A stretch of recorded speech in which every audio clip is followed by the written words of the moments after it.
साहिल, अभी आपने एक कंपनी सोल्ड आउट करी है, तो वो अमाउंट बता सकते हो कि आप कितने हैं? यूरो के अंदर है 10 मिलियन। एक कॉलेज का बच्चा फ्रीलांसिंग क्यों करेगा? जो उस टाइम पे 5,000 रुपए मिलते थे, 5,000 के अंदर मेरा रहना खाना सब कुछ होता था, तो महीने के एंड में 100 रुपए भी नहीं बचता था। 2019 की बात है, तो अपनी वाइफ से ही बात कर रहा था। मैं कहा यार इन्होंने 100 करोड़ में कंपनी बेच दी, इसने इतने में बेच दी। बात करके मुझे ऐसा लगा तो मेरे जैसे लोग हैं, कुछ एक्स्ट्रा ऑर्डिनरी नहीं था। तो मुझे इनसे बातचीत करके लगा कि भाई हम भी 500,000 करोड़ के बंदे बन सकते हैं। बहुत दिमाग खुला। तो जब वो अमाउंट हिट करा आपके अकाउंट में, तो व्हाट वाज द फीलिंग? जिस दिन लपास दिखी है, मेरी वाइफ प्रेग्नेंट थी 8 मंथ्स, उसी दिन रात को हमने बेबी लॉस किया। हमेशा वो बेचना और वो साथ में लिंक हो गया। सब लोग सोच रहे हैं कि एजेंसी बेच दी, डिजिटल मार्केटिंग खत्म हो गई तभी बेची होगी। मुझे लगता है कि एआई से वो 10 बंदे काम कर रहे थे, आज 2 बंदे वही सेम काम कर सकते हैं। अब ये बिजनेस इंडिपेंडेंटली पैसा कमाएगा और इसी से हम इसी के एसेट्स खरीदेंगे, कुछ नया नहीं खरीदेंगे। कई लोग जो इंस्टाग्राम में गाड़ियां दिखा के कोर्सेज वगैरह सेल कर, उनके बारे में आप क्या ऐड करना चाहोगे? बहुत सारे ऐसे लोग हैं जो ईएमआई पे गाड़ियां लेके तुमको दिखा रहे हैं। मुझे ऐसा लगता है अगर कोई आज के टाइम पे कुछ करना चाहता है तो okay, welcome to founder series. तो आज जो पॉडकास्ट में हमारे गेस्ट हैं, उनका नाम है साहिल खन्ना, जिन्होंने इंजीनियरिंग करने के बाद अपने फादर का केमिकल बिजनेस स्टार्ट किया। जब उन्हें वहां पर पता चला कि उन्हें बिजनेस के बारे में तो कोई नॉलेज नहीं है, तो उन्होंने एमबीए कर ली। इसके बाद इन्होंने खुद के बिजनेसेस स्टार्ट किए, जिनमें से एक बिजनेस को इन्होंने रिसेंटली 100+ करोड़ में सेल कर दिया। हमें से मैक्सिमम लोग साहिल को उनके यूट्यूब चैनल की वजह से जानते हैं। तो आइए सीखते हैं साहिल की जर्नी से कि कैसे वो एक एवरेज स्टूडेंट से एक मिलियनियर बने, और most importantly financial freedom achieve करने के बाद उन्हें अब एग्जैक्टली फील कैसा हो रहा है। साहिल, अभी आपने एक कंपनी सोल्ड आउट करी है, तो वो अमाउंट बता सकते हो कि आप कितने हैं? है बहुत सारा है। Okay. रेवेन्यू का 6x था, मैंने कई बार बताया है। Okay. यूरो के अंदर है और 10 से ज़्यादा है मिलियन, उससे ज़्यादा अमाउंट है। तो मतलब अमाउंट ठीक है, 100 मतलब वो छोड़ देते हैं, पर मुझे पसंद नहीं है ये ओपनली शोशाबाजी करना कि मैंने कितने में बेची, क्या किया क्या नहीं किया। Okay. पर आइडिया दे दिया, क्योंकि बहुत लोगों ने मुझसे पूछ लिया कि कितने में हुआ कितने में हुआ, तो मैंने एक लमसम आइडिया दे दिया कि कितने में गया था। अच्छा अमाउंट था। चलो, सबसे पहले तो कॉन्ग्रेचुलेशन। और मतलब रीजन क्या था सेल करने का इसको? यार रीज़न जेन्युइनली बताऊं तो मैं थोड़ा सा एजेंसी लेवल पे बोर हो चुका था। ओके। और बोर इन द सेंस मैं थोड़ा समझाने की कोशिश करता हुआ क्या, ओके। कोविड के टाइम पे ना टीम बहुत बढ़ गई थी। कोविड से पहले की अगर बात करके चले, टीम बहुत ज़्यादा बढ़ गई थी। अचानक कोविड जब आया ना, तो ओके। क्लाइंट्स 50-60% चले गए, या हम कह सकते हैं जग गए नहीं, उन्होंने काम होल्ड पे डाल दिया, क्योंकि लॉजिकली उनका बिजनेस नहीं चल रहा था, तो ऐड चलाने का कोई सेंस नहीं था। तो हमारे पास में पैसा आना रुक गया, सैलरी अब पूरी जा रही थी। और ये जो डिजिटल मार्केटिंग एजेंसी का काम है ना, ये लीनियर है। मतलब आपका जैसे काम क्लाइंटल बढ़ेगा, वैसे आपको पीछे से टीम हायर करनी पड़ेगी। तो वो उस टाइम पे मेरे को बहुत दिक्कत हुई, और मैंने 7-8 महीने ऑलमोस्ट लॉस झेला। और ज़िंदगी में पहली बार था जब मैंने लॉस झेला। आज तक लॉस ही नहीं झेला था, हमेशा प्रॉफिट में जी रहे थे ज़िंदगी। और मैंने किसी को निकाल भी नहीं रहा था, मतलब मेरा एथिक्स ये कह रहा था किसी को क्या निकालना। उसके बाद में मैंने जब फाउंडर अनफिल्टर्ड किया, इसका रीज़न यही था कि मैं समझ रहा था कि यार मैंने ऐसा क्या गलत किया कि इतना बड़ा लॉस हो गया मेरे को। इन बिटवीन उस टाइम पे और भी लॉसेस हुए, और भी कामों में लॉस हुआ, पर लॉस हुआ। तो फिर मैंने फाउंडर अनफिल्टर्ड किया, तो मुझे बहुत सारे लोगों से समझ में आया भाई लाइट रहना सही है, लाइट रहना सही है। तो मैंने धीरे धीरे करके अपनी टीम को आउटसोर्स करना शुरू कर दिया काम को। मतलब जो भी एम्प्लॉयज़ थे, मैंने उनको कहा ठीक है, अब मैं तेरे को फिक्स सैलरी नहीं दूंगा, मैं तेरे को वेरिएबल सैलरी दूंगा, काम आएगा तो मैं तेरे को देता रहूँगा। जो तू अभी अर्न कर रहा है उससे ज़्यादा अर्न करेगा इस वाले मॉडल के। ओके। तो वो भी खुश था, क्योंकि उसको भी कॉन्स्टेंटली उतना पैसा मिल रहा था। और मैं भी लाइट हो गया कि कल को अगर कोविड जैसी कोई भी सिचुएशन क्रिएट होती है, तो मेरे को बहुत ज़्यादा हेडेक नहीं लेनी पड़ेगी। तो मेरा एक इंटरनेशनल क्लाइंट था, बहुत पुराना क्लाइंट था, 2012-13 का क्लाइंट था। तो Okay. मुझे बहुत टाइम से पिच मार रहा था कि हम यूरोप में स्केल करते हैं, यूएस में स्केल करते हैं इस मॉडल को लेके। तो बेसिकली उसका आइडिया क्या था कि बहुत ही सस्ती सर्विस देंगे, और जहाँ पे रिटेनर टाइप्स में काम करेंगे, कि जितने भी वहाँ के किराना स्टोर्स है, वहाँ के जो लोकल स्टोर्स है, उनको हम डिजिटल लेके आएंगे और उनको पूरा पूरा डिजिटली सब कुछ ले जाएगी। मतलब ऑनलाइन उनका कस्टमर ऑर्डर कर पाएगा, सब कुछ कर पाएगा। तो हमारा एक प्रोडक्ट रेडी भी था, तो बहुत टाइम से परेशान पीछे कब पड़ा हुआ था मेरे, पर मैं नहीं चाहता था किसी के साथ में पार्टनरशिप में कमिट करना। तो Okay. उसने मेरे को पिच मारा कि मैं ही संभाल लेता हूँ तुम्हारे बिजनेस का इंटरनेशनल वर्जन, मेरे को दे दो, ये कर दो वो कर दो। मैं इंटरेस्टेड नहीं था, पर वो बहुत टाइम से पड़ा हुआ था, और एक अच्छा अमाउंट मेरे को कोट किया गया, तो मैं पिघल गया। मैंने कहा भाई ठीक है, इतना अमाउंट मिल रहा है और जस्टिफाइड है, अगर एग्जिट मिल रहा है तो प्रॉब्लम क्या है। एक ही चीज़ से इतने टाइम तक टिकने का कोई वो तोड़ना है कि टिके रहना है। अगर ब्रांड नेम की बात करके चलूँ लपास, तो लपास मेरा ही है, अभी भी लपास मेरा ही है। ओके पर मेरे एजेंसी के सारे क्लाइंट्स चले गए, मेरी टीम चली गई, मेरा पूरा एसओपी चला गया, और एक रूल आ गया कि 3 साल तक मैं एजेंसी रन नहीं कर सकता। ओके तो मेरे को समझ में आया, और मैं सही बताऊं तो मैं एजेंसी लेवल पे बोर भी हो गया था, क्योंकि ओके कुछ नया नहीं हो रहा था कि यार ऐसा क्या करूंगा, ऐसा क्या करूंगा। प्लस एआई जो आ रहा था ना, तो मुझे ऐसा लगना शुरू हो गया कि एआई से ना जो 10 बंदे काम कर रहे थे, आज 2 बंदे वही सेम काम कर सकते हैं। ओके और मेरे जो एथिक्स है वो ये है, या लोगों को नहीं निकालना, लोगों को नहीं निकालना, चाहे वो मेरे साथ में वेरिएबल पे भी है, पर फिर भी मेरे दिमाग में यही था कि मैं क्यों निकालूं, किसी का काम क्यों खराब करूं। पर अभी इस एग्जिट की वजह से मैं सेम वही बात करके चलूं कि जो 150 बंदे काम कर पा रहे थे, वो शायद मैं 10 से 15 बंदों में वही सेम आउटपुट निकलवा सकता हूँ आज के टाइम पे, सिर्फ एआई की एआई वजह की से। वजह से। हाँ, तो पर ओके मैं नहीं कर पा रहा था, वो एक थोड़ा एथिकल प्रॉब्लम मान लो, कुछ भी मान लो। तो एक अच्छा एग्जिट का टाइम मिला, अच्छा पैसा मिला, मैंने कहा खत्म करो, बस ये तो लॉजिक इसमें था। मेरा इसमें ये क्वेश्चन है कि आपको लगता है अगर कोई इंडियन क्लाइंट होता तो वो उतने पैसे नहीं देता या आपकी वैल्यूएशन कम करने की कोशिश करता? यार इंडियन क्लाइंट्स उन्होंने खरीदे भी नहीं, मतलब मैं समझाता हूँ। हमारे पास में इंटरनेशनल क्लाइंट्स थे जो रिटेनर पे थे, इंडियन क्लाइंट्स भी थे कुछ अच्छा कुछ जो रिटेनर पे थे, और कुछ ओके थे ऑनगोइंग टाइप, मतलब जो आते हैं चले जाते हैं, काम करवाते चले जाते हैं। तो उनको इंडिया का कुछ भी नहीं चाहिए था। उसने कहा भाई इस पे मार दो काटा, मुझे एक भी क्लाइंट नहीं चाहिए और तुम इसका काम नहीं करोगे।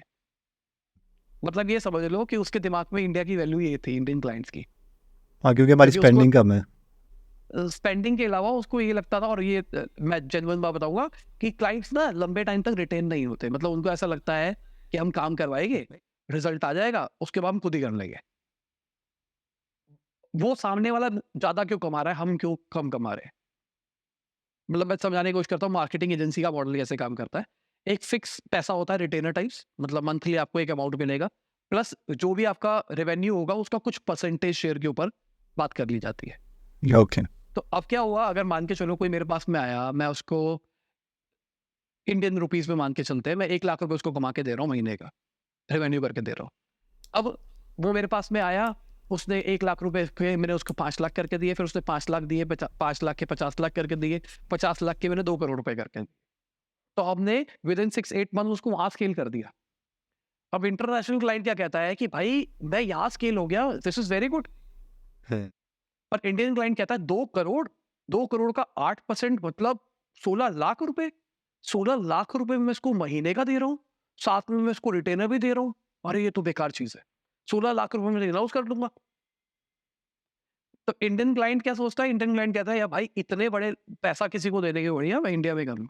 और वो बंदा कहता है यार ये तो सेट है ना मेरा बिजनेस, 8% वहां दे रहा है, मेरा मार्केटिंग एक्सपेंडिचर गया, मेरे को 3 दिन की कोई टेंशन नहीं लेनी, वो एसेट लाइट पे चल रहा है।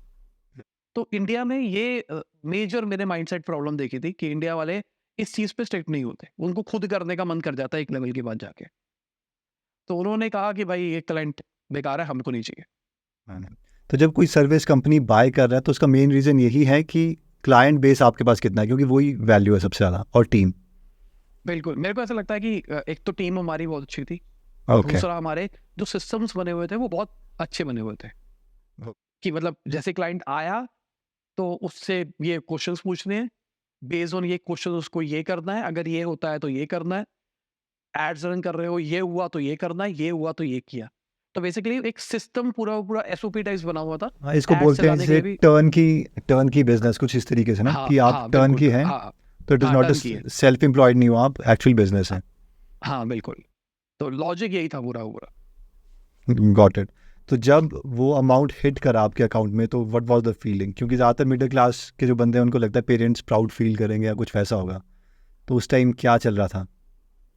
या वो ना उस टाइम मेरी सिचुएशन सही नहीं थी इमोशनल लेवल पे, अगर मैं बात करके चलो तो जिस दिन लपास बिकी है उसी दिन रात को मतलब मेरी हमने बेबी लॉस किया, मेरी वाइफ प्रेग्नेंट थी 8 मंथ्स, तो हमने Okay. बेबी लूज किया। तो मैंने सेलिब्रेट भी नहीं किया अभी तक कंपनी बेचने का। तो दोनों चीज़ें साथ साथ हुई, तो जब पैसा आया तो उस टाइम में स्टेट में ही नहीं था कि क्या हुआ क्या नहीं हुआ, ठीक है आ गया हो गया चलो, कोई फर्क नहीं पड़ता, क्योंकि दिमाग ही नहीं चल रहा था उस टाइम पे मेरा, जेन्युइनली बताऊं तो किसी ने रिएक्शन कभी मोड में। हमने कभी डिस्कस ही नहीं किया उस बारे में, किसी ने भी नहीं किया कि क्या हुआ कैसे हुआ, क्योंकि हमेशा वो बेचना और वो साथ में लिंक हो गया अगर देखा जाए तो। बस तो कई बार कई स्पेशली हम इंडियंस कई बार उसके साथ कई नेगेटिव भी जोड़ देते हैं कि यार ये चीज़ हो गई, तो वैसा तो नहीं था फैमिली में यार? नहीं, ऐसा कुछ नहीं था। ऐसा मतलब Okay. किसी ने कुछ कहा, देखो सिंपल सी बात, मैंने अपना सारा जो काम धंधा है वो खुद से खड़ा किया है। एक केमिकल का काम था जो कि पापा के थ्रू शुरू किया था मैंने, युगन केमिकल, आज भी मैं उसका डायरेक्टर हूँ, पर मैं आज वो भी नहीं काम कर रहा। तो अगर मैं एजेंसी वाली बात करके चलूँ, जो भी बात करके चलूँ, ये मैंने खुद से किया है, खुद सब कुछ खुद से किया है, ओके, थ्रू आउट किसी की हेल्प नहीं ली। तो किसी को एज एन कोई प्रॉब्लम नहीं थी कि क्या कर रहा है क्या नहीं कर रहा। और घर वालों को पिछले कुछ मैं कहूँगा 3-4 सालों से कुछ ज़्यादा ही ट्रस्ट भी हो गया है, कुछ कर रहा है तो ठीक ही कर रहा होगा, ठीक है कर ले अपने आप। तो कुछ क्वेश्चंस भी नहीं करते ज़्यादा। अब जैसे ये तो ग्लोरिफिकेशन की बात है, क्योंकि बहुत सारे लोग हैं आपको देख के मोटिवेट होंगे कि बहुत बड़े अमाउंट में सेल किया, जो कि मतलब एक्चुअल में है भी है, लाइक हज़ारों फैमिलीज़ का, मिडिल क्लास फैमिलीज़ को कंबाइन कर दें तो भी इतना नहीं होता। लेकिन इसकी अच्छा, डार्क हाँ। साइड भी होती है ना? क्योंकि dark side in the sense कि बहुत ज़्यादा प्रेशर है एक फाउंडर के उसमें, उस हम वो चीज़ हम लोग करते नहीं है कम्युनिकेट। तो सबसे डीपेस्ट जो पॉइंट था मुश्किल वाला, वो क्या था इस पूरी जर्नी में? ये कंपनी बनाने में जब डेवलपर्स करते हो, कई बार वो चले जाते हैं, छोड़ के चले जाते हैं, तो जो फर्स्ट टाइम होते हैं उनको बहुत प्रेशर होता है उस चीज़ का। यार अगर मैं जेन्युइनली बता के चलूँ ना, मैं थोड़ा सा लकी रहा इस काम के अंदर। मैंने जब एजेंसी की स्टार्ट करी तो मैं कॉलेज स्टूडेंट था, मुझे कुछ नहीं आता था। एक ऐसी क्लाइंट आ गया, मैंने उसका काम कर दिया, उसके रेफरल पे एक और आ गया, उसके रेफरल पे एक और आ गया, ऐसे करते करते काम बढ़ता चला गया। टीम हायरिंग की बात करके चलूँ, इनिशियल टीम की, तो कुछ दोस्त थे जो मेरे साथ में मिलके काम कर रहे थे। उसके बाद मैंने किसी को हायर किया, फिर उसने आगे किसी और को रेफर किया कि भाई मेरी रिश्तेदारी में ये, इसको रख ले क्या? मैं क्या रख ले? जैसे जैसे वर्कलोड बढ़ता चला गया, हमने ऐसे ही रखते चले गए। तो मुझे जो कॉन्सेप्ट है उनका ठीक लगा अंकुर वारिकू जी का, कि अब इस बार जो है वो सारा टेक जो है वो आउटसोर्स्ड ही है। अगर आपको उतना बड़ा प्लेटफॉर्म नहीं बनाना है और सिर्फ कोर्सेज वगैरह सेल करने हैं, तो इट्स बेटर कि यार दूसरे का ही करो, एटलीस्ट वो सरदर्दी से आप हट सकते हो और आपकी टेंशन जो है वो वहीं पे रहेगी। तो इसमें क्या पॉइंट ऑफ व्यू है जो उनका है, मतलब किस मूवमेंट पे आपको टेक चाहिए और किस मूवमेंट पे नहीं चाहिए? तो देखो बेसिकली ना कंसेप्ट होता है बिल्ड वर्सेस बाय का। बिल्ड मतलब मैं खुद बना रहा हूँ, बाय मतलब बनी बनाई चीज़ मैं पहले से उठा रहा हूँ। हमको Chill. बिल्ड तब करना चाहिए, आइडल ये बिजनेस कंसेप्ट है, बिल्ड हमको तब Okay. करना चाहिए जब हम कुछ सिक्योर चीज़ चाह रहे हैं, कुछ ऐसी चीज़ बना रहे हैं जो आज तक बनी नहीं है, कोई व्हील दोबारा से इन्वेंट कर रहे हैं, तो उसके लिए बिल्ड यूज़ करना चाहिए आइडली देखा जाए तो। बाय का कंसेप्ट क्या कहता है, भाई हमसे अगर बेहतर किसी ने पहले से कर रखा है तो खुद बनाने की जरूरत क्या है उसको। अगर कोई एक प्रॉब्लम को पहले से सॉल्व कर रहा है, या किसी कोई भी चीज़ पहले से एग्जिस्ट करती है और वो हमारे लिए प्रॉफिटेबल आ सकती है, तो खरीद लो उसको। अगर हमारे पास पैसा है तो आज के टाइम पे हम बहुत सारी कंपनीज को देखते हैं जो एक्वायर कर लेती है। तो किसी का अटैक बना हुआ था, उन्होंने सीधा सीधा एक्वायर कर लिया। और इसी के अंदर एक होता है लीज करना। अब बाय जरूरी तो ना हमारे पास पैसा नहीं है, तो आजकल बहुत सारी सैस कंपनीज आ गई है जो कि आपको मंथली एक फिक्स ले लेती है, या कई लोग परसेंटेज के ऊपर ऑपरेट कर लेते हैं। उनके आप परसेंटेज पर ऑपरेट कर लिया, हम एसेट लाइट हो गए। तो अगर कोई चीज़ पहले से एग्जिस्ट करती है तो एक अच्छा ऑप्शन है। तो यहाँ पे मैं ऑडियंस के लिए एक चीज़ बताता हूँ, बिल्ड खुद कर सकते हो तो ठीक है, ठीक है, सैस ले सकते हो तो खुद सही है, पर एक क्वेश्चन आता है बाय। यार हमारे पास उतना पैसा नहीं है कि कंपनी एक्वायर कर पाए, पर क्या मार्केट कोई ऐसी जगह है जहां से हम बनी बनाई चीज़ें खरीद सकते हैं? हाँ, एक साइट है कोड कैनन करके, जहां पर आपको बहुत सारी बनी बनाई स्क्रिप्ट्स मिल जाती है। बस वो 1 क्लिक करो, इंस्टॉल करो, उसमें बहुत सारे डॉक्यूमेंटेशन होते हैं, बस पढ़ लो। कोई उसके लिए आपको टेक्नोलॉजी की ज़्यादा जरूरत नहीं है, थोड़ी सी टेक होनी चाहिए पर ज़्यादा जरूरत नहीं है।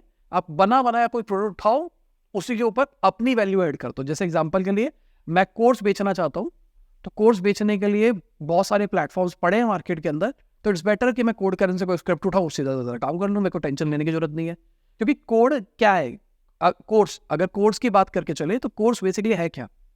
कोर्स है कंटेंट प्रॉब्लम, ना कि टेक प्रॉब्लम, है ना?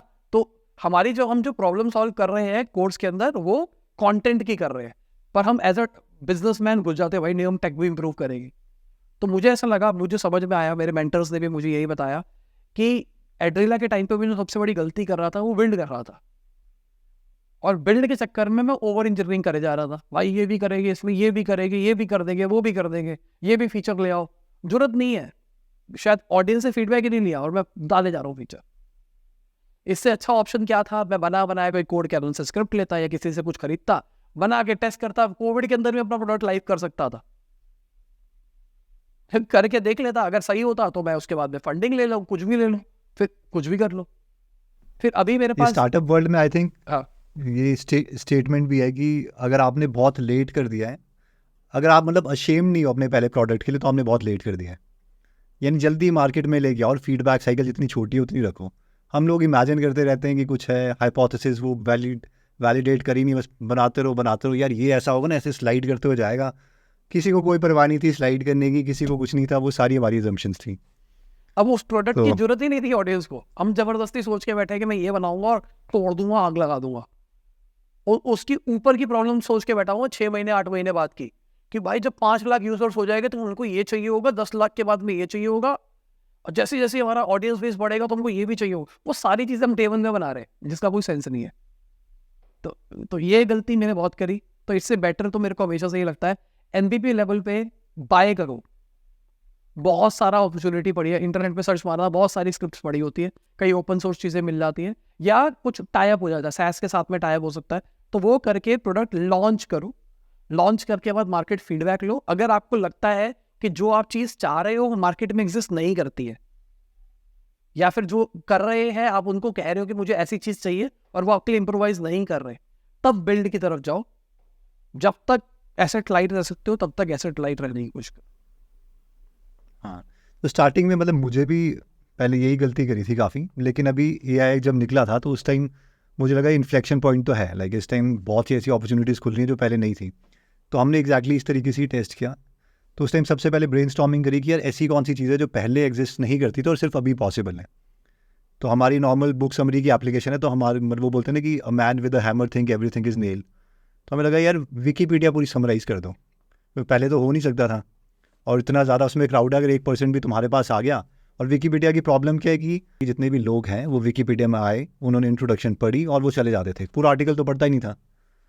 तो GPT-3 जब मॉडल लॉन्च हुआ तो उन्होंने APIs जो हैं वो पब्लिक कर दी। तो हमने सोचा यार ठीक है API यूज़ करो, जो उनके डेटा है वो सारा पब्लिकली अवेलेबल है, कोई प्लेजरिज्म भी नहीं है, मतलब कॉपीराइट इन्फ्रिंजमेंट भी नहीं है। तो हमने जो टॉप के 1000 आर्टिकल्स थे वो कर दिए। तो wikishorts.org बनाया, बिल्कुल जो UI है विकीपीडिया टाइप रखा, और उसमें पब्लिक भी थोड़ी बहुत आने लगी थी। लेकिन फिर लोगों ने क्रोम ब्राउज़र स्टार्ट कर दिए कि आप एक क्लिक करो और पूरा वेब पेज है वो समराइज़ हो जाएगा। तो मुझे लगा यार अब ये प्रॉब्लम एग्जिस्ट नहीं करती, तो इसको किल कर दो। बट लकीली मतलब वो वाला नहीं था कि यार बस कर दो अब तो पूरा टैग बना दो, मतलब वर्डप्रेस पे बनते हैं एलिमेंटर यूज़ करके वो बनाओ, बस डाल के कुछ टेस्ट करो कम से कम जो पैसे लेके। बिल्कुल, मेरा भी यही एग्जैक्टली यही मानना है। आई थिंक बफर एप्लीकेशन भी ऐसी बनी थी ना यार मैं खाली बफर की बात ना करके बहुत सारी स्टार्टअप्स की बात करके चले, ऐसे ही बनी है। और आइडियली असली तरीका ये है प्रोडक्ट लॉन्च करने का। तो अभी एक और प्रोडक्ट था आपका पापा न्यूज़, मतलब उसका क्या कॉन्सेप्ट था और उसमें क्या किया? यार पापा न्यूज़ जब स्टार्टिंग में डे 1 पे लॉन्च किया था, अब बेसिकली हमने पापा न्यूज़ को नाम चेंज करके लपास वॉइस कर दिया। तो प्रोडक्ट अभी भी एग्जिस्ट करता है वो, पर स्टार्टिंग में जब हमने प्रोडक्ट लॉन्च किया था तो मेरा आइडिया ये था कि जैसा इन शॉर्ट्स कर रहा है ना, वैसे कुछ करेंगे बिजनेस के लिए। बहुत सारा डेटा डालेंगे जो बिजनेस के अराउंड हो रहा है, जो डेटा ऐसी चीज़ें करेंगे। फिर करते करते जब वो प्रोडक्ट लॉन्च किया और थोड़ा ट्रैक्शन सही आया, डेटा अच्छा था उसका, मतलब मैं ये बोलूँगा रिटेंशन अच्छा था, डे 1 रिटेंशन, डे 7 रिटेंशन, सब कुछ अच्छा था। पर उसमें फिर मेरे को लगा कि यार हम ये भी कर सकते हैं, ये भी कर सकते हैं। तो मैंने कुछ कुछ चीज़ें इम्प्रोवाइज़ करनी शुरू करी। तो जो फाइनल प्रोडक्ट था, जब उसके बाद हमने प्रोडक्ट ड्रॉप कर दिया पूरा रातों रात। अगेन डेवलपर प्रॉब्लम थी क्योंकि डेवलपर उसको ढंग से डेवलप नहीं कर पा रहा था। तो मेरा आइडिया क्या था कि यार हम ना एक न्यूज़ प्लेटफॉर्म बनाएंगे जिसमें आप भी रिपोर्टर बन सकते हो। तो मेरे को क्या लग रहा था, सबसे बड़ा जो प्रॉब्लम आ रहा था, हम तो सेकेंडरी सोर्सेज उठा रहे थे। टाइम्स ऑफ इंडिया ने कोई न्यूज़ डाल दी, वो डाल दी हमने, हाँ किसी उसी ने को डाल दी, वो हमने डाल दी। तो मैं चाह रहा था कि मगर इन शॉर्ट्स भी ऐसे ही करता है आई थिंक। सब ये जितने भी एग्रीगेटर प्लेटफॉर्म्स है, न्यूज़ एग्रीगेटर कहे गए, ये सब क्या वैसे कर रहे हैं, तो हम भी वही कर रहे थे।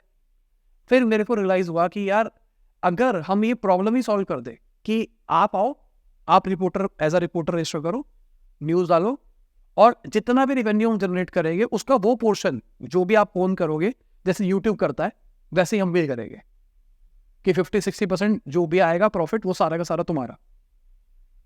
कि एक यूज़र प्रोफाइल बन जाएगी जहाँ पे न्यूज़ डाल सकेगा, वो कर सकेगा, ऐसा ऐसा होगा। तो यहाँ पे क्या हुआ, मैंने सोचा तो था ये प्रॉब्लम बहुत बढ़िया बन सकती है, हम रिपोर्टर्स ऑनबोर्ड करेंगे, ये होगा वो होगा, पर उस लेवल का ऑप्शन नहीं आया। जो लोग न्यूज़ सबमिट कर रहे थे वो ऑर्गेनाइज तरीके से नहीं कर रहे थे, क्योंकि उनको ही नहीं बेचारों को पता वो एक्चुअल रिपोर्टर तो ना थे। वो तो एक कॉलेज का बच्चा जिसका मन कर रहा था वो मैं भी रिपोर्टर बनूंगा, उसने न्यूज़ डाल दी। कई लोग पूरा पूरा एज इट इज प्लेगरिज्म वाला कंटेंट कॉपी पेस्ट मार के डाल रहे थे। यहाँ पे हमने जीपीटी का भी यूज़ किया, कोई न्यूज़ डाल रहा है तो उसको हम अपने आप ही रीराइट कर देते थे। पर फिर भी जब मैंने देखा ना क्वालिटी ऑफ न्यूज़ नहीं आ रही थी और लोग प्रमोशन भी कर रहे थे। बीच में अपना बोल दिया हाँ कुछ। मतलब लोग कह रहे हैं कि भाई रोहिणी सेक्टर 11 के अंदर ये दुकान लॉन्च हुई है जिस पे 50% डिस्काउंट चल रहा है। वाह भाई ये क्या चल रहा है। तो फिर मेरे को लगा, मैंने कहा एट स्केल अभी तो चलो मॉनिटर कर पा रहे हैं, क्योंकि क्या हो रहा था स्टार्टिंग के अंदर 200-250 न्यूज़ डल रही थी दिन की, तो वो ह्यूमनली पॉसिबल है मैनेज करना। पर अगर ये ऐप स्केल करती जिस लेवल पे मैं सोच रहा था, मेरा तो आइडिया ये था कि इसको हम ना हाइपर लोकल कर देंगे कि आपके पिन कोड के आसपास क्या क्या बिजनेसेस में चल रहा है वो सब कुछ आपको दिखेगा। ग्लोबल लेवल पे तो दिखेगा, पर आपके आसपास क्या क्या चल रहा है वो भी दिखेगा। तो मैं ऐसा कुछ सोच रहा था, पर वो चीज़ लगी नहीं। उसके बाद फिर मेरे को डिस्कवर हुआ पब्लिक ऐप। पब्लिक भी ऐसा कुछ करने की कोशिश कर रहा है, और मैंने उनको जब रिसर्च किया तो देखा इतना फंडिंग रेज करने के बाद वो भी क्रैक नहीं कर पा रहे इस प्रॉब्लम को। तो मैंने कहा यार मैं तो भी फंड लेने के प्लान में नहीं हूँ, तो इट्स बेटर कि बैक टू बेसिक आ जाओ फिर से। तो फिर हमने जो पापा न्यूज़ स्टार्टिंग में लॉन्च किया था उसको किया, पर उसको फिर हमने इन शॉर्ट टाइप्स नहीं बनाया। पहला जो डे वन का हमारा यूआई था वो थोड़ा इन शॉर्ट टाइप था, उससे इंस्पायर्ड था। बाद में जो हमारा यूआई हुआ हमने वो थोड़ा सा न्यूज़ वेबसाइट एप्स टाइप्स वाला बनाया ताकि लोग कर पाए। तो बस फिर हम इसी गेम के ऊपर चल रहे हैं, और अभी मैं बस चलने दूंगा। मेरा आइडिया ये है कि ऐप इंस्टॉल करे लोग, न्यूज़ पढ़ते रहे, बस उसके बाद में देखिए इसमें रेवेन्यू क्या करना है क्या नहीं करना। अभी हमने कुछ भी नहीं कर रखा इसके अंदर।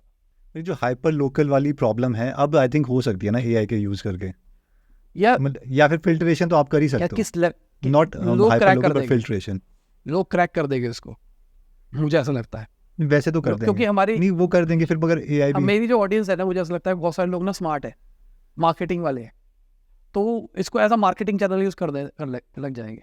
एक बार को मैंने बीच में ये भी सोचा था कि हम रजिस्टर्ड रिपोर्टर्स बनाएंगे, कि हमसे पहले अप्रूवल होगा, उसके बाद में तुम्हारी रिपोर्ट डलेगी, और अगर हमको लगा कि तुमने कहीं पे भी गलत किया तुम्हारा अकाउंट सस्पेंड हो जाएगा। जैसे यूट्यूब पे होता है ना, कम्युनिटी वायलेशन किया तो उस महीने का जो तुम्हारा रेवेन्यू भी बन रहा होगा वो भी हमारा। वो हमने उस टाइप की भी सोचा था। फिर मुझे लगा यार अभी मैं ओवर इंजीनियरिंग कर रहा हूँ और मेरे पास अभी बहुत कुछ प्लेट में पड़ा है, इट्स बेटर कि अभी ना घुसूं उस चीज़ में तो अच्छा है। और मैं पब्लिक ऐप वाला काम नहीं करना चाहता। पब्लिक ऐप क्या कह रहा है कि भाई तेरे घर के पास में एक्सीडेंट हुआ तो वो भी रिपोर्ट कर। मैं इटली एक नीश प्रॉब्लम को सॉल्व करना चाहता था, बिजनेस प्रॉब्लम, कि बिजनेस एंटरप्रेन्योरशिप इसके रिगार्डिंग जो भी चीज़ें हो रही है सिर्फ वही हो, हर चीज़ नहीं हो रही है।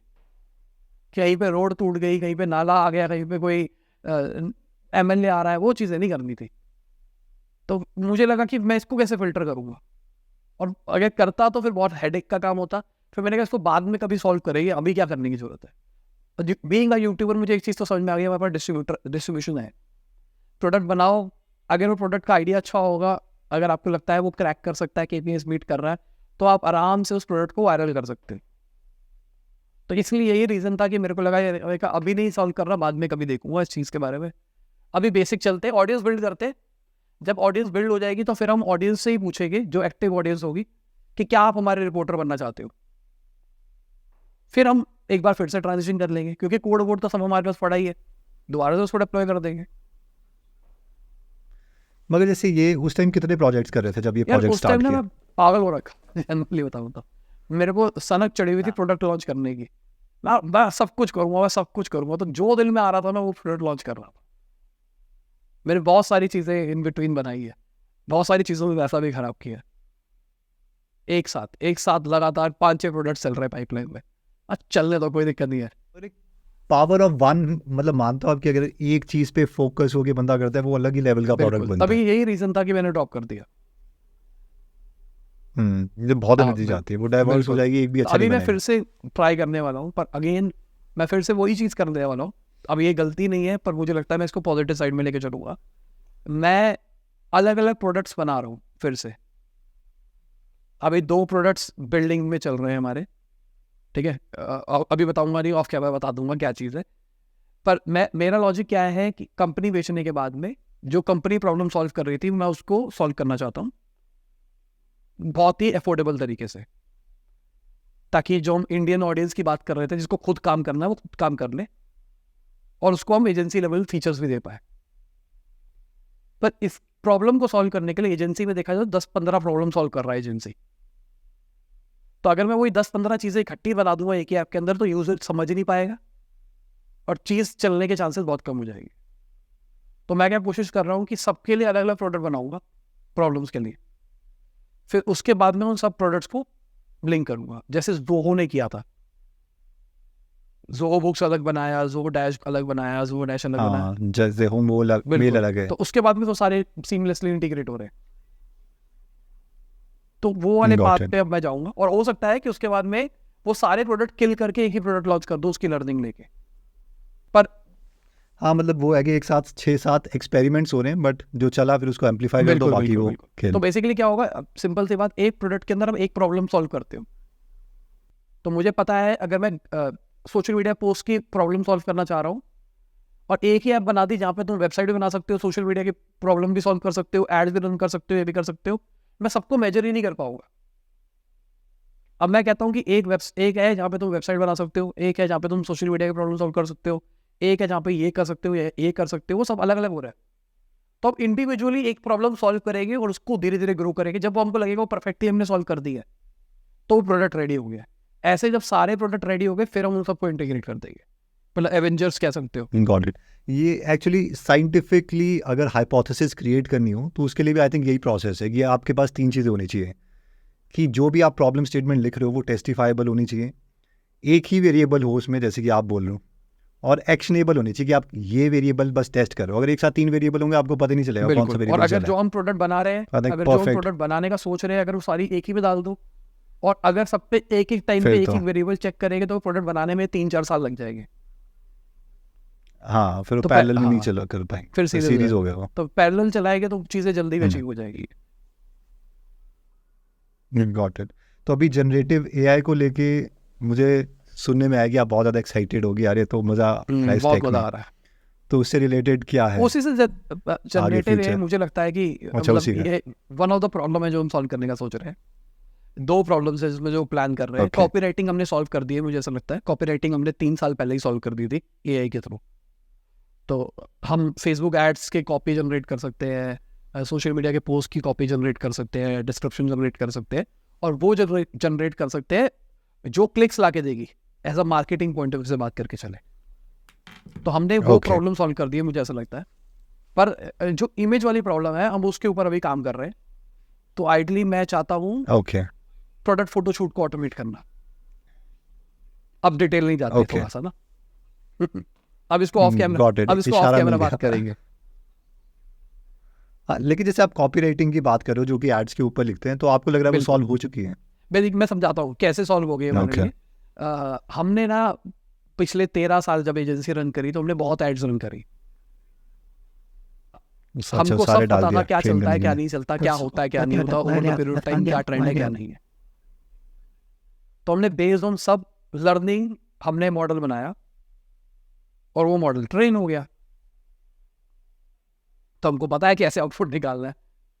तो मतलब मुझे लगता है वो चीज़ क्रैक हो जैसे- चुकी है, वो चीज़ हमारे लिए सॉल्व है।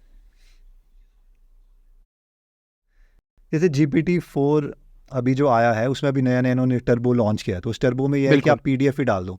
तो अगर मैं सारी इनकी Claude C Hopkins, Ogilvy, Frank Kern, Russell Brunson, Alex Hormozi, इन सब की अंदर डाल दूँ तो लगता है कि वो ऐड निकाल देगा। निकाल देगा। तो पता है मुझे क्या लगता है, ये ना ChatGPT की प्रॉब्लम क्या है? प्रॉब्लम ये है कि हम उससे ना एक क्वेश्चन पूछते हैं और वो उसका आंसर दे देता है, पर एक्चुअली उस आंसर के पीछे ना 10-20 क्वेश्चंस है। तो पहले हमको 10-20 क्वेश्चंस के आंसर बताना है, तब जाके वो परफेक्ट आंसर बता पाएगा। यही हो रहा है। तो ओके हम क्या कहते हैं, हम कहते हैं ChatGPT के पास सारी लर्निंग है। मान के चलते जो भी आपने बुक्स की बात करी, हमने वो सारी बुक्स दे दी उसको, लर्निंग तो है। अब मैं उसको कहूंगा मेरा ये काम है, मेरे को एग्जीक्यूट करके दे दे, वो बना के दे देगा। पर क्या वो चीज काम करेगी नहीं करेगी पता नहीं, पहली चीज। दूसरा, मुझे ऐसा लगता है कि एक्चुअली हमको सीधा क्वेश्चन पूछना ही नहीं चाहिए, उसको पूरी अंडरस्टैंडिंग देनी चाहिए हमारे बिजनेस के बारे में। उसको पूरी अंडरस्टैंडिंग देनी चाहिए हम क्या चाह रहे हैं, फनल क्या होगा, किस स्टेज ऑफ फनल की बात कर रहा हूँ मैं। जैसे कि फनल की बात करके चले, मान के चलते हैं, थोड़ा टेक्निकल जा रहा हूँ, फनल के अंदर 4 लेवल्स है। मान लो कोई भी एक मार्केटिंग चीज़ है, उसके अंदर 4 टच पॉइंट्स है। तो मैं किस टच पॉइंट की बात कर रहा हूँ, किस ऑडियंस के लिए, किस प्राइस पॉइंट के ऊपर, क्या उनकी नीड्स है, और उसमें भी एक और फिल्टर है कि क्या चीज काम करेगी। तो ये सारे पैरामीटर्स जुड़ के एक्चुअल कॉपी निकल के आएगी। हाँ, वो मैनुअली तो मैं समझ गया, लेकिन हाँ शायद टेक में भी क्योंकि आपके पास वो डेटा है तो फिर वो समझ गया। मतलब क्योंकि कई लोग टेम्पलेट भी क्रिएट करके रखते हैं कि वो स्टेटमेंट है ऑलरेडी और उस तरीके से आप खाली अपनी जो वैल्यूज हैं वो डालते देखो रहो। ये चीज टेम्पलेट से भी हो सकती है, पर अगेन मुझे लगता है कि टेम्पलेट भी वही क्रिएट कर पाएगा जो एजेंसी रन कर चुका है। ये वो वाली प्रॉब्लम सॉल्व हो ही, मतलब जैसे लोग कर रहे हैं ना, मैंने देखा है बहुत सारे लोग कहते हैं ऐप एज अ सोशल मीडिया बंदा, और मुझे बताओ मेरा 30 दिन का सोशल मीडिया कैलेंडर। ऐसे नहीं होता है। हाँ मतलब वो चीज़ तो है, क्योंकि मतलब मेरा जो एक्सपीरियंस है वो ये है कि एक बार जब ये APIs वगैरह लॉन्च हो गई थी, लामा मॉडल ये सब आ गया, तो NASSCOM में हम गए तो एक फाउंडर थे, तो उन्होंने बोला Hemant like the problem is solved. मैंने विच प्रॉब्लम? बोले प्रॉब्लम यही समराइजेशन की, क्योंकि बुक हम समराइज करते हैं, तो उन्होंने बोला समराइजेशन की प्रॉब्लम हो गई है सॉल्व। तो उस वक्त पर मुझे तो इंट्यूटिवली लगा कि अभी नहीं हुई है, हो जाएगी इवेंचुअली। हाँ जो टैक्स वाला है उसके 2 रीज़न थे। वन, उस टाइम एक तो 2500 टोकन ही थे उस वक्त, कि आपको उतना समराइज़ करने के लिए आप डेटा डाल ही नहीं सकते। जो उसका कॉन्सेप्ट था वो उन्होंने अपने ओपन AI ने रिसर्च पेपर उसमें लॉन्च किया था कि जैसे एलिस इन वंडरलैंड बुक है, तो पहले 3 पेजेस लो, उसको समराइज़ करो, नेक्स्ट 3 पेजेस समराइज़ करो, फिर अगले 4 समरीज को कंबाइन करके उसको समराइज़ करो। ऐसे करते करते वो 1 पेज की समरी में आ गए थे, लेकिन जो इमोशनल फैक्टर है ना वो कैप्चर नहीं हो पा रहा था। तो हमने इस पर लॉन्च भी किया था बुक शॉट्स करके। हमने एक बार टेस्ट तो कर लेंगे, ऐसा तो नहीं कि सच में ही हो गया हो। तो वो रिटेंशन नहीं है मतलब लोगों की, बट क्योंकि आपके पास डेटा है वो कॉम्पिटिटिव एडवांटेज है। तो अभी इसमें जो सारा का सारा है, जो भी एक कह भी रहे थे एक बार इसकी, रीड हॉफमैन और सैम ऑल्टमैन की टॉक हुई थी, उसमें पहला सेंटेंस ही, वहाँ पे सारे बिजनेसमैन बैठे हैं और रीड हॉफमैन सबसे पहले उससे यही पूछता है कि अभी कौन सी चीज़ है जो पॉसिबल हो जाएगी बिजनेस से जो पहले नहीं थे, क्योंकि सारे बिजनेसमैन बैठे हैं कि अब क्या अपॉर्चुनिटी क्रिएट हो रही है। तो उसने आंसर यही दिया था कि यार जो बेस मॉडल है ना वो तो वही है, अब उसके वर्टिकल्स निकलेंगे। और वर्टिकल्स क्या है कि आपका जो डेटा है, कोई हॉस्पिटल है, कोई बड़ा बिजनेसमैन है, उसने 3-4 हॉस्पिटल्स ले लिए, तो वो हॉस्पिटल से डेटा ना वो एक वर्टिकल होगा जो उसी के पास मॉडल होगा। हमारा बेस मॉडल यूज़ करके वो जो नया मॉडल बनाएगा ना, वो कॉम्पिटिटिव एडवांटेज है, वही मोट है। तो वो चीज़ आई थिंक आपके पास है कि आपने क्योंकि वो किया हुआ है, दैट इज दी बस लॉजिक लाइक यही है करेंसी कि जो उसको है। अब सिंपल सी बात, एजेंसी बेच दी, सब लोग सोच रहे हैं कि एजेंसी बेच दी, डिजिटल मार्केटिंग खत्म हो गई तभी बेची होगी, ये होगा। मेरे को ऐसा लगा कि मैं, एक तो पैसा अच्छा मिल रहा था, सीधा सा रीजन ये। दूसरा, मुझे लगता है कि अब मैं AI से वो प्रॉब्लम अच्छे तरीके से सॉल्व कर सकता हूँ। तो अभी जैसे आपको इतना बड़ा अमाउंट भी मिला, तो वो मतलब आप ऑलरेडी एफ्लुएंट फैमिली से आते हैं, मतलब अमीर, पहले से अमीर थे, या इट वाज लाइक यार वाओ ये तो या कुछ मैं, अलग ही मतलब अगर देखा लॉटरी जाए, मिली? अ, बचपन ठीक नहीं था फाइनेंशियली। मतलब अगर मैं बात करके चलूँ, मैंने अपना एजेंसी शुरू क्यों करी थी, क्योंकि मेरे पास पैसे नहीं थे। मतलब एक कॉलेज का बच्चा फ्रीलांसिंग क्यों करेगा, घर से पैसे नहीं आ रहे होगे तभी कर रहा होगा। तो प्रॉब्लम यही थी, मुझे उस टाइम पे 5,000 रुपये मिलते थे। कई लोगों को लगता है 5,000 बहुत बड़ा अमाउंट है, पर मैं इसका ब्रेकेज देना चाहूँगा। 5,000 के अंदर मेरा रहना खाना सब कुछ होता था। मैंने कौन सी ईयर में करी थी बीटेक? 2009-10 से शुरुआत करी थी, ठीक है। अच्छा, तो मेरी उसके सादगी अंदर है। मेरा जो रेंट था वो था 1,500-1,600 रुपये महीना। खाने का 2,000 रुपये के आसपास का बैठता था, 3,600 रुपये तो यही हो चुके हैं उसके बाद में। और ये खाने का जो मैं बात कर रहा हूँ 2,000 रुपये महीना, ये होता था सुबह दोपहर शाम, मतलब रात। पर क्या होता था, कई बार आपको, हाँ कई बार टिफिन आपको का। शाम को भी भूख लग जाती थी, तो हाँ कुछ भी, तो समोसा उसके खा पैसे लिया लगने हैं। उसके बाद आपने भी इंजीनियरिंग करी है, तो इंजीनियरिंग के अंदर अनाप शनाप खर्चे भी कॉलेज की तरफ से होते हैं कि ये हो गया, ऐसा ले आओ वैसा ले आओ। प्लस मैं घर से बाहर रह रहा था, तो आपको छोटे छोटे खर्चे जो हम कभी नहीं सोचते, साबुन, पेस्ट, ब्रश, सर्फ कपड़े धोने के लिए, ब्रश, झाड़ू, तो ये सारे खर्चे भी देखने हैं। तो महीने के एंड में 100 रुपये भी नहीं बचता था, जेन्युइनली बताऊँ तो। और जिसमें हाँ वो बिल्कुल नेक तो टू कुछ नेक नहीं है होता था ये मेरे पास अमाउंट में तो। कि मतलब ये मान लो 3 महीने पैसे इकट्ठा करके मैकडी जाता था, ऐसा दिन होता था उस टाइम पे। मेरे घर वाले मेरा मजाक बनाते थे कि तू ना हर 2-2.5 महीने में घर आ जाता है। वो 2-2.5 महीने में घर आने का लॉजिक भी क्या होता था कि मैं घर आऊंगा ना तो मैं रिश्तेदारों के घर जाऊंगा, वहां से पैसा मिलेगा तो मेरे पास कुछ पैसा आ जाएगा। तो हाँ। एक्चुअल लॉजिक मेरा ये था। तो और उस टाइम तो ऐसा होता था कि हॉस्टल में जिस दिन पनीर बनता था तो पता नहीं लगता क्या। यही वाले सीन होते थे, पर पैसे नहीं होते थे। तो इंजीनियरिंग में पैसा नहीं था। और मैं ये कहूँगा कि उस टाइम पे पापा ठीक कमा रहे थे, ये नहीं था कि घर में फाइनेंशियल सिचुएशन खराब थी। पहले हमारी सिचुएशन खराब थी पर धीरे धीरे करते करते उस टाइम तक इम्प्रूव हो गए थे। ओके। पर वो पापा का केमिकल का अंकल काम क्या था, करते थे? पहले से स्टार्टिंग से केमिकल का काम था पापा का, इम्पोर्ट एक्सपोर्ट का। तो इसीलिए आपको भी लॉजिक यही था कि मैं करवाया केमिकल इंजीनियरिंग करूंगा, मेरा भाई कि खुद। मैकेनिकल करेगा, फैक्ट्री लगाएंगे। क्लियर कट बात ये थी, मतलब MBA कंप्लीट करने तक मेरा प्लान यही था मैं फैक्ट्री लगाने वाला हूँ। उसके बाद मैंने केमिकल का काम किया, फिर अभी 2-2.5 साल पहले मैंने छोड़ दिया, मेरा भाई हैंडल करता हूँ। तो मैं केमिकल बिल्कुल भी नहीं करता केमिकल इंजीनियर होने के बाद। तो मतलब अगर पैसे की बात करके चलूँ तो पैसे नहीं थे, पर इंजीनियरिंग के एंड तक मैं ठीक ठाक अर्न कर रहा था। मेरी जो एजेंसी थी वो ठीक ठाक कर रही थी और प्लस ठीक पैसा आ रहा था घर पे। तो ये नहीं था कि फाइनेंशियल क्रंच नाम की चीज़ हो रही थी। कोविड के अंदर भी लॉस लिया मैंने बहुत बड़ा, पर उससे मेरे को बहुत बड़ा डेंट नहीं पड़ा। ठीक है, मेरे पास उस साल की बैलेंस शीट खराब हो गई, पर प्रीवियसली मेरे पास पैसा सेव था तो मुझे ऐसी कोई टेंशन नहीं थी। जब कंपनी बेची तो अगेन पैसा आ गया, पर मतलब मेरे को ऐसा लगता है कि 2019 के बाद में मैं थोड़ा थ्रिफ्ट टाइप्स हो गया। क्या हो गया? कि थ्रिफ्ट, अच्छा तृप्त हो गया, हाँ सेटिस्फाइड हो गया। कि अगर नई जरूरत तो क्यों लेना है, नहीं है तो क्या करना है, पड़े हैं पैसे तो पड़े रहने तो क्या टेंशन मारना है। तो वो शोशा खत्म हो गया, सही बताऊं तो। कौन सी एज में होता है 2019 आपको से लगता पहले है? पैसे आने के मेरे बाद होता है साथ या तो एज यार के अकॉर्डिंग हो रहा है? क्योंकि मेरे साथ भी खत्म हो गया है। यार दोनों कह सकते हैं अगर हम कहें तो। ये एज मतलब मुझे ऐसा सा फील भी आता है, मैं कई बार अपने स्टूडेंट्स को भी बोलता हूँ यार बहुत उम्र हो गई है। देखा जाए तो 32 साल का ही हुआ अभी खाली, पर मैं सबको ये बोलता हूँ बहुत उम्र हो गई है। क्योंकि क्या हुआ, 13-14 साल कंपनी चला ली, बहुत कुछ देख लिया, तो अंदर से ऐसा लगता है यार हम बहुत बड़े हो गए यार, बहुत कुछ कर लिया।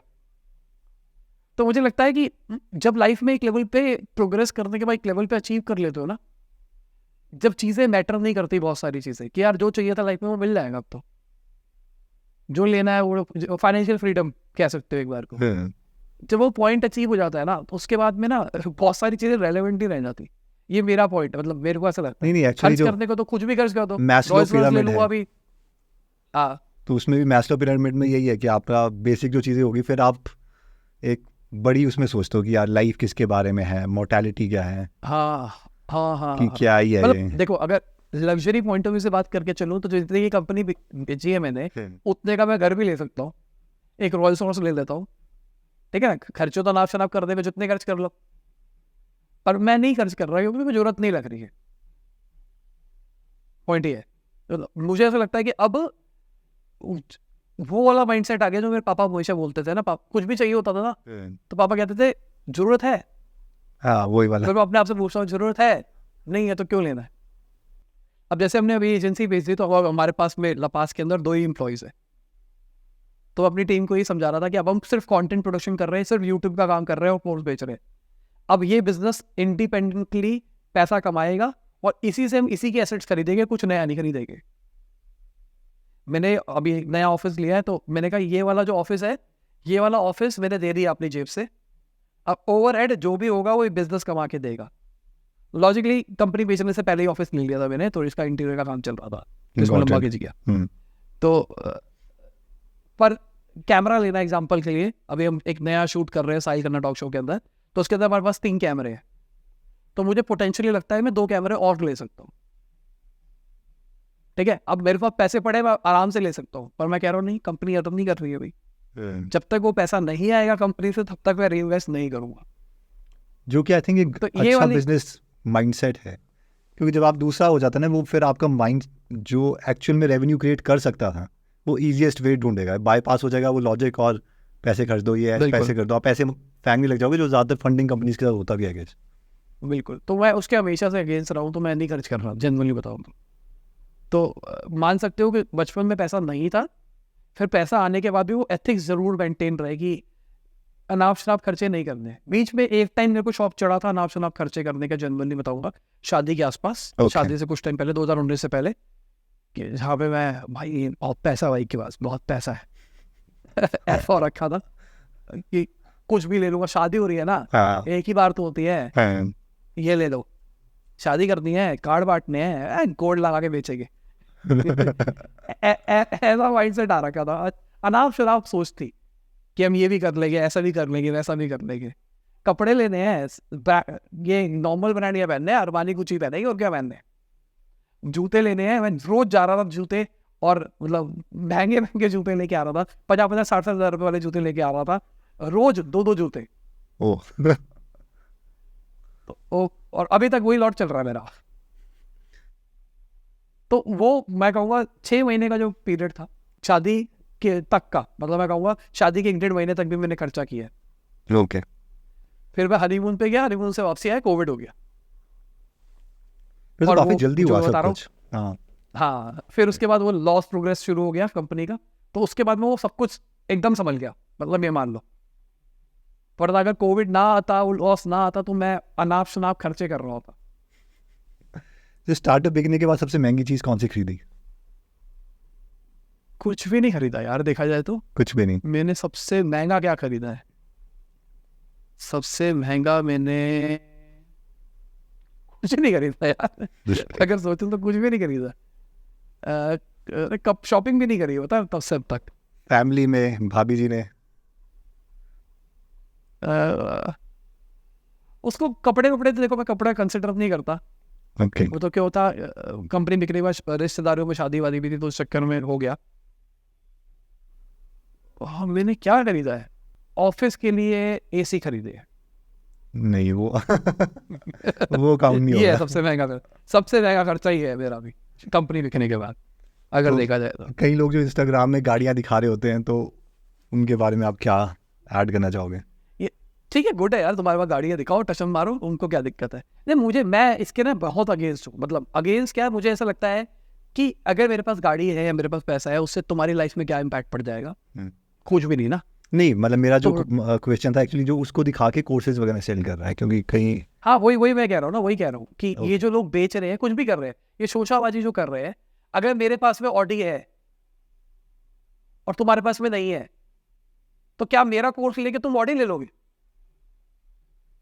कोई लॉजिक है इस बात का अगर समझने की कोशिश करोगे तो? ये सारे के सारे जो लोग, देखो मैंने बचपन से देख सुना है, मैं बड़ा हो रहा था तो मेरे को हमेशा बोलते थे कि पेड़ जितना बड़ा होता है ना, उतना झुकता है। मुझे भी कहा। तो सिंपल सी बात, जिसके पास में बहुत पैसा होगा ना, तो वो शोशे ही नहीं करेगा। भाई एक्चुअल इनकम नहीं बताई जाती है, टैक्स बचाना होता है तुमको कॉमन सेंस लगाओ। नहीं, सही अगर बोला कोई ये। शोशे नहीं करते जिनके पास पैसे होते हैं, वो चुपचाप ग्राउंडेड रहते हैं। अगर इतिहास ने हमको सिखाया है, स्कैम ने सिखाया है, दोनों पार्ट्स ने, जब बंदे ने शोषा किया तभी मरा है। तो एक्चुअली शोषे वो करते हैं आज के टाइम पे जिनके पास कुछ नहीं है। बहुत सारे ऐसे लोग हैं जो ईएमआई पे गाड़ियां लेके तुमको दिखा रहे हैं, कई लोग रेंट पे लेके तुमको गाड़ियां दिखा रहे हैं। ठीक है, वो इस पे वो भी है कि जो मतलब सिक्के हैं वो ज़्यादा शोर करते हैं, नोट जो है वो शांत रहते हैं। हाँ, सही बात है। या मेरे अच्छा मम्मी dialogue जी के गुरुजी बोलते थे कि मतलब झुकता वो है जिसमें जान है, अकड़ तो मुर्दे की पहचान है। तो अकड़ा वो है जो मुर्दा है, मतलब मरा हुआ इंसान है, वही लाइक ही अकड़ा हुआ है। तो मतलब वो एग्जैक्टली वही है जो मतलब सेम ही गए हम लोगों को। सही बात है। तो अभी मेरा ये है कि कोई एक यंगस्टर है, मतलब उसको कैसे अप्रोच करनी चाहिए? क्योंकि नॉट कंपैरेटिवली, मतलब अभी मैं बात करूँ तो इंडिया के अगर स्टार्टअप जितने का आपने सेल किया है, उसके according like easily you are under like 0.2%, मुझे लगता है उसके होंगे। 0.5% से तो ऊपर ही हो आप। ठीक है, अच्छी तो बात है। अब और बहुत से लोगों के लिए आइडल इसको कंसिडर किया जा सकता है कि हाँ यार, पर्सन जिसने बहुत ही यंग एज में अचीव किया है, तो उसके लिए क्या होना चाहिए ओवरऑल एक रोड मैप, ताकि वो उसको रेप्लिकेट कर पाए, एटलीस्ट फाइनेंशियली फ्री हो पाए, जो कि 4-5 करोड़ ही है। देखो, एक सच्ची बात बताऊंगा, ये मिथ्या है कि तुम किसी का मॉडल रेप्लिकेट करके तुम कुछ कर सकते हो, जो भी नॉट एग्जैक्ट स्टेप बट एक रफ होता है ना, जैसे कि हम देखो, बात करें MVP है या मैं बताता हूँ। जब मैंने काम शुरू किया था वो टाइम अलग था, उस टाइम पे चीज़ें अलग थी, आज चीज़ें अलग है। तो कंपटीशन मेरे वाली ज़्यादा जो है। चीज़ें हुई वो बहुत अलग हो गई। कंपटीशन पॉइंट ऑफ व्यू से बात करके चले, बहुत फ़र्क आ गया है। बहुत सारे लोग अवेयर हो गए आज के टाइम पे, जो पहले नहीं हुआ करते थे। तो जो मेरा पाथ था और तुम्हारा पाथ है वो बहुत अलग होने वाला है। हो Okay. सकता है कि आज के टाइम पे मैं तुमको कहता हूँ भाई मत करो शोशे, पर हो सकता है तुमको जो काम करना है उसमें शोशे की जरूरत हो। MLM वालों को शोशे करने पड़ते हैं, नहीं करेंगे तो उनका सर्विस नहीं बिकेगी, उनका प्रोडक्ट नहीं बिकेगा। और मैं एंटी हूँ, वैली बोल रहा हूँ, मैं MLM का साथ में गया था, मैं पर भी फिर एंटी भी हूँ। हाँ, पर फिर भी मतलब शोशे, मतलब मुझे ऐसा लगता है अगर कोई आज के टाइम पे कुछ करना चाहता है तो टेक सीखो, AI सीखो, कॉमन सेंस लेके आओ अपने पास में, और जिंदगी को नरक बनाने के लिए तैयार हो जाओ अगर कुछ करना चाहते हो। ये मेरे इंजीनियरिंग में मेरे को स्टार्टिंग में बोला गया था कि अगर ये 4 साल तूने मेहनत कर ली ना तो तू जिंदगी भर ऐश करेगा, और अगर तूने 4 साल ऐश कर ली ना तो जिंदगी भर तेरे को मेहनत करनी पड़ेगी। तो मैं जेन्युइनली बताता हूँ, मैंने शादी के पहले तक बहुत मेहनत करी है। मेरे को सुनाया जाता था, मेरे रिश्तेदार बोलते हैं शादी कैसे होगी तेरी, भाग जाएगी तेरी बीवी। मैं सुबह मान के चलो 9 बजे ऑफिस आ जाता था और मैं रात को 11, 12, 1 बजे तक ऑफिस से जा रहा हूँ। सैटरडे संडे भी ऑफिस में ही पड़ा हूँ, कोई सोशल लाइफ नहीं है। रिश्तेदार गाली सुनाते थे कि भाई ये तो बड़ा आदमी है तो कभी आएगा ही नहीं, ये तो कहीं आ ही नहीं सकता। घर वाले भी बोलते थे सारा नाम खराब हो गया तेरे चक्कर में, सब गलत बोलते तेरे बारे में, तेरे को पैसे की अकड़ आ गई है, तो किसी को टाइम नहीं देके राजी। पर एक्चुअली क्या था वो उस टाइम ना, मैं जेन्युइनली बोलता हूँ, मैंने बहुत मेहनत करी है। मेरे लिए टाइम, मेरे लिए खाना टाइम कुछ नहीं होता था। मतलब सुबह नाश्ता करके निकला हूँ और पता ही नहीं है कि टाइम 8 कैसे बज गए रात के, और वो मज़ा आ रहा था, गेम मान के चलो। तो मेरे को ऐसा लगता है कि आजकल जो कल्चर बना दिया ना, वर्क लाइफ बैलेंस, जिंदगी को टाइम दो, तो मैं इसके अगेंस्ट हूँ। मुझे ऐसा लगता है कि अगर तुम अपने अर्ली एज के अंदर हो, 18, 19, 20, 21, 23 हो, जहाँ पे पूरी पूरी फैमिली तुम पे डिपेंडेंट नहीं है, तो इट्स बेटर कि तुम अपना टाइम बर्बाद ना करो। एक डायलॉग बताता हूँ, मैं हमेशा से बोलता हूँ, सिर्फ एक एडवाइस है सिर्फ, ठीक है? इसको रात को सोने से पहले पूछा करो। अगर आंसर गलत आ रहा है तो तुमको पता लग जाएगा तुम गलत रास्ते पे हो। ये सवाल ये है, are you doing your best? बस बात खत्म। रात को सोने से पहले पूछो, क्या तुम अपना बेस्ट करा है? तुमने आज जो भी किया है, जो भी किया है, क्या तुमने वो बेस्ट किया है? क्या तुम सेटिस्फाइड हो?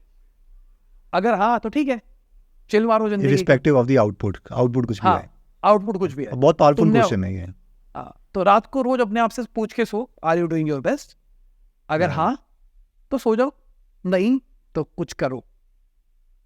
और ये कॉन्स्टेंटली अगर तुम 6-8 महीने करोगे ना, अपनी लाइफ में ले आओगे, तो तुमको लगेगा यार तुम बहुत तेजी से स्केल कर रहे हो, तुम सोच भी नहीं पाओगे। ये चीज़ मैंने अपने इंजीनियरिंग के अंदर करनी शुरू करी थी, और इंजीनियरिंग के बाद मुझे रियलाइज हुआ, जो लोग मेरे साथ पढ़े थे पहले, उनके साथ में बातचीत करके, मतलब मुझे ऐसा लग रहा था कि मेरे दिमाग का जो प्रोसेसिंग पावर है वो बहुत तेज हो गया था।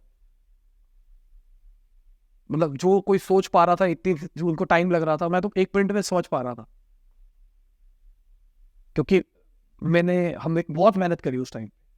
और मेहनत इन द सेंस मैं बताऊंगा, इंजीनियरिंग जमाने में मेहनत काम के अलावा मैंने लर्निंग बहुत करी है। मैंने कुछ भी सीखा है जिसका कोई मतलब नहीं है, वो मैंने किया है। पर मुझे ऐसा लगता है वो सारी जो चीज़ें होती है ना, जिसको तुम सोचते हो इसका कोई रेलेवेंस नहीं है, वो अपने आप आके ना जुड़ जाती है, वो कनेक्ट करती है। हाँ, मैंने इंजीनियरिंग ज़माने में पैसे कमाने के लिए शूट करे हैं।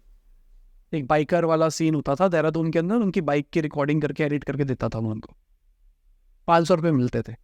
तो मैं जाता था, शूट करता था, उन्हीं के कैमरे शूट करता था, फिर आगे अपने लैपटॉप में एडिट करता था। रात भर रेंडर होता था, ये मान के चलो। उस टाइम पे कंप्यूटर उतने पावरफुल नहीं होते थे, तो रात भर रेंडर होता था, सुबह जाके मैं उनको फाइल डिलीवर करता था, और इस पूरी चीज़ के 500 रुपये मिलते थे। पर आज मैं यूट्यूब पे कंटेंट क्रिएट करता हूँ, मुझे कैमरा समझ में आता है, मुझे एडिटिंग समझ में आती है। शायद रीज़न था वो, मैंने कभी नहीं सोचा था कि मैं यूट्यूब करूँगा। उस टाइम किसी ने भी नहीं सोचा होगा उस एज के अंदर कि यूट्यूब नाम की कोई चीज़ भी होगी, पर वो चीज़ करी और पता नहीं। सिमिलरली डिजिटल मार्केटिंग तो मैंने ऐसी टाइम पास के लिए करी थी, मैंने तो कभी सोचा नहीं था डिजिटल मार्केटिंग में कुछ करूँगा। मेरा तो हमेशा से लॉजिक था फैक्ट्री लगाएगा भाई केमिकल की, हमेशा था दिमाग में। पर वो चीज़ करी, फिर उसके बाद मुझे लगा यार ये तो रास्ता अच्छा बन सकता है, फिर मैंने उस पर स्केल करना शुरू कर दिया। हाँ, और ज़्यादातर मतलब जो इनोवेशन होती है वो भी इंटरसेक्शन में होती है। आप एक ही फील्ड में रहते हो तो माइंड बिल्कुल। कहीं ना कहीं उसी नैरो में उसमें रहता है।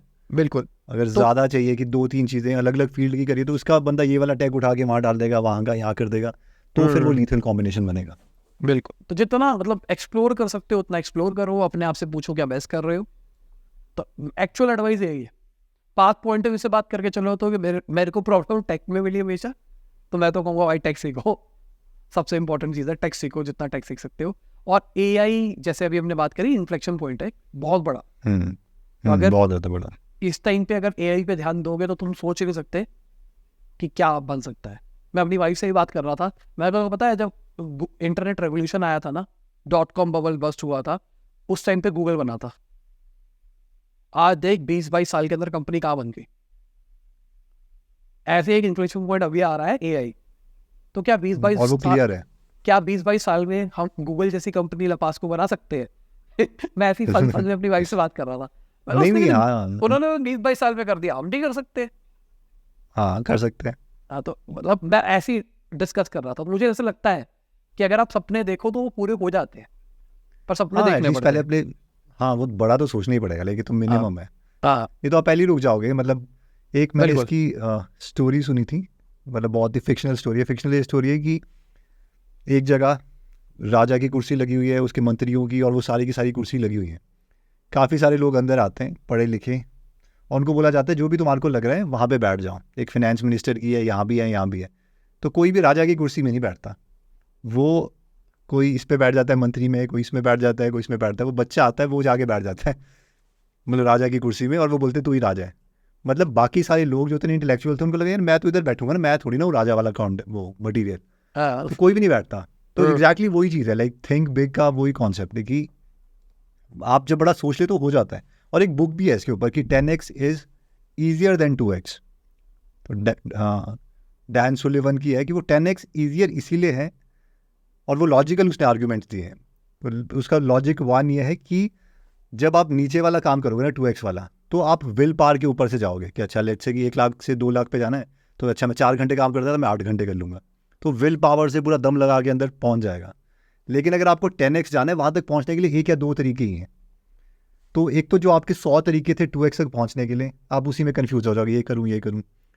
लेकिन अगर आप 10x में जाओगे तो एक या दो तरीके हैं। आपको पता है कि अगर लेट्स से आपने एथलीट बनना है तो मेरे को यही बंदा ट्रेन कर सकता है, आप सिंपल उधर ही जाओगे फुल फोकस के साथ कि भाई तू मेरे को ट्रेन कर, तू ही मेरे को यहाँ तक पहुँचा सकता है। प्लस जो कि मैंने स्टोरी भी बताई कि वो कंपटीशन जो है वो सारा का सारा 2x के लिए है। नो वन थिंक्स कि ही इज़ केपेबल ऑफ या ही डिजर्व्स 10x, जिसकी वजह से वो वहाँ पे कंपटीशन कम है। सही बात। और लाइक वो और रियलिटी भी, मतलब मुझे यही लगता है कि हम लोग कहीं ना कहीं मिडिल क्लास में, खासकर मेरे पेरेंट्स तो जॉब में थे, तो मतलब वही माइंड सेट वैसे ही बना हुआ है कि यार नहीं नहीं पहले छोटा वो वाला वो ज़बरदस्ती डालते हैं। लकीली मैंने उस टाइम लाइक बुक्स वगैरह पढ़ी तो ऐसा लगता है कि नहीं नहीं यार अचीवेबल है। नहीं मतलब मतलब जॉब क्या की ही बात भी मुश्किल ना है। करी जाए, मेरे पापा मैं बिजनेस फैमिली से बिलोंग करता हूँ, पर जितना बड़ा मैं सोच पाता हूँ उतने पेरेंट्स नहीं सोचते। उनको समझ में नहीं आती क्या बातें कर रहा हूँ मैं। मेरा जो एक्चुअल दिमाग खुला वो फाउंडर बिल्डर के बाद ही खुला। उनसे उससे बात पहले करके। हाँ, उससे पहले मैंने भी कभी इतना बड़ा नहीं सोचा था कि इतना बड़ा अमाउंट इज अचीवेबल। आज मतलब कंपनी बेची है तो अमाउंट आ गया ठीक ठाक, पर ये मेरे को अभी अचानक बात करते करते याद आ गया, 2019 की बात है, तो अपनी वाइफ से ही बात कर रहा था। मैं कहा यार इन्होंने 100 करोड़ में कंपनी बेच दी, इसने इतने में बेच दी। तो पता बात करके मुझे ऐसा लगा तो मेरे जैसे लोग हैं। हाँ मैं कुछ एक्स्ट्रा ऑर्डिनरी नहीं था, मेरे को कोई अलग सी वाइफ नहीं आई मुझे। तो मुझे इनसे बातचीत करके लगा कि भाई हम भी 500,000 करोड़ के बंदे बन सकते हैं। तो कहती हाँ तो वही उल्टे सीधा सोचते हो, इतना बड़ा नहीं सोचते, इतना हवा में न उड़ाओ। इतना हवा मत उड़ो। मैं कि नहीं, मैं हाँ। जेन्युइनली बता रहा हूँ कि मुझे ऐसा बिलीव आ गया उन लोगों से मिलके कि यार ये तो अचीवेबल है। और इंजीनियरिंग जमाने में बात कर रहा हूँ, मेरा सपना पता क्या था? जब मैं इंजीनियरिंग करने के लिए गया था, उस टाइम में मेरा सपना था 1 लाख रुपए महीना कमा लो, जिंदगी सफल हो जाएगी। मेरा 20,000 पर मंथ था। हाँ, तो बस वो ये था कि 1 लाख रुपए महीना कमा लो, जिंदगी सफल हो जाएगी। वो एक सपना था। फिर जैसे ही मैंने वो अचीव किया ना, इंजीनियरिंग में कर लिया था, तो मेरे मेंटर थे वहाँ पे, एचओडी मेरे, तो मैंने उनको बताया, उन्होंने कहा बेटा थिंक बिग। सपने, वो डायलॉग नहीं होता जो आजकल बहुत कॉमन हो गया है कि अगर तुमने एक सपना सोचा, अगर वो छोटा था तो उसको अचीव कर लिया, तो उसके बाद तुम तृप्त हो जाओगे। तो सपना इतना बड़ा सोचो कि तुम कभी वहां तक पहुंच ही ना पाओ। उस टाइम पे मैंने सपना रखा था जो मैं आज तक अचीव नहीं कर पाया, 100 करोड़ रुपए महीने का। तो फिर मैंने सपना इतना बड़ा रख लिया कि भाई अब करके दिखाओ ना। तो मतलब ये मान के चलो, लाख रुपए महीने वाला बच्चा सीधा सपना सोच रहा है 100 करोड़ रुपए महीने का। पोटेंशियल डिफरेंस इतना हो गया। पोटेंशियल डिफरेंस इतना हो गया। तो और जब घर वालों को बोलता था उस जमाने में, तो सबके साथ मजाक बनाते थे मेरा कि यार उल्टा ऐसे तो सोचता है। पर जब कंपनी बेची तो मुझे ऐसा लगता है कि यार अभी भी पॉसिबल है यार, अभी भी बहुत प्यार चीजें हो सकती है। और इसका वन ऑफ द रीजन मैं कहूँगा फाउंडर एंड बिल्डर, बहुत दिमाग खुला। हाँ, क्योंकि एक्चुअली जो सबसे बड़ा इंसाइट होता है ना, वो मतलब वो साइकी का होता है, वो स्किल का भी नहीं होता। जैसे फाउंडर्स या किसी से बात कर लो, या जिसने इतना बड़ा बिजनेस बनाया, पहले तो ये हमारे जैसा तो है इसमें, मतलब वही कि एक्स्ट्रॉर्डिनरी नहीं है यार, इसको एक्स्ट्रॉर्डिनरी जो बनाया है वो उसके करेज ने या फिर वो थिंकिंग बिंग वाले एटीट्यूड ने बनाया। तो आई थिंक वो ही सबसे बड़ा इंसाइट होता है जब 1-to-1 एटलीस्ट बात करते हो कि हाँ ठीक है, मतलब वी कैन ऑल्सो डू। तो दैट इज द थिंग। और वो बुक्स पढ़ के भी कहीं ना कहीं मुझे लगता है कि आता है, आप बार बार पढ़ते रहते हो या एटलीस्ट बोलते भी रहो। जैसे आपने बचपन में स्टार्ट कर दिया या कॉलेज में कि 100 करोड़ पर मंथ, तो इतनी बार रेपिटेशंस करोगे तो वो माइंड मान लेगा। और जो बहुत ही एक्सट्रीम में है टेक वगैरह, वो तो हम लोग सोचते हैं कि यार ये विन लूज सिचुएशन है, लेकिन जो एक्सट्रीम टेक में है जैसे कि सैम ऑल्टमैन या फिर इलॉन मस्क वगैरह, ये लोग तो बात करें यार प्लेनेट से बाहर निकलो, वहाँ से गोल्ड लेके आ जाओ, जो कि हमारे को लगता नहीं ये बहुत बड़ा है। जबकि किसी टाइम पर तो इलॉन मस्क ने पहली बार मार्स बोला था, मैंने लगा ये तो बहुत ही बड़ा सोचता है, मैं सोचता हूँ मैं बहुत बड़ा सोचता हूँ ये तो मेरे से बड़ा सोच रहा है। तो मतलब बड़ा तो कुछ भी नहीं है, लाइक जो मीडियोकर है उनके एवरेज को हमने बोल दिया कि इससे ऊपर कोई लेवल से सोच लेगा वो बड़ा सोच रहा है।